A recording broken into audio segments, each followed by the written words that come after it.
జమ్మూ కాశ్మీర్లోని షోపియాన్లో ఎన్కౌంటర్ జరిగింది. ముగ్గురు లష్కరే టెర్రరిస్టుల్ని భద్రతా బలగాలు గుర్తించాయి. షుక్రూలో ఎన్కౌంటర్ చేశాయి.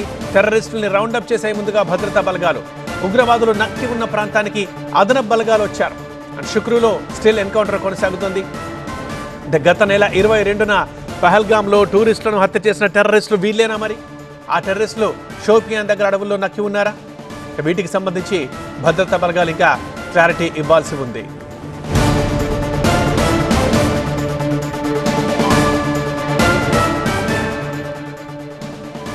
రెండు దేశాల మధ్య సీజ్ ఫైర్ ఒప్పందం జరిగింది. కానీ బార్డర్లో మాత్రం ఉద్రిక్తతలు చెలరడం లేదు. ఈసారి కాల్పులు కాదు, జమ్మూ కాశ్మీర్లోని షోపియాన్లో ఎన్కౌంటర్ జరిగింది. ముగ్గురు లష్కరే టెర్రరిస్టులు ఉన్నట్లుగా ముందుగా భద్రతా బలగాలు గుర్తించాయి. షుక్రూ అనే ప్రాంతంలో, షోపియాన్లోని షుక్రూ అనే ఏరియాలో టెర్రరిస్ట్ ఉన్నట్టుగా తెలుసుకున్న భద్రతా బలగాలు రౌండప్ చేశాయి ఆ ఏరియాని. ఉగ్రవాదులు నక్కి ఉన్న ప్రాంతానికి అక్కడి బలగాలు కాకుండా అదనపు బలగాల్ని రప్పించారు. ఆ ముగ్గురిని అటుపెట్టినట్లుగా సమాచారం. అయితే గత నెల 22న పహల్గామ్లో జరిగిన దుర్ఘటన అందరికీ గుర్తుంది. అదే మాట్లాడుకుంటూ ఉన్నాం మనం. మరి ఆ టూరిస్టులను హత్య చేసిన టెర్రరిస్టులు వీళ్ళేనా?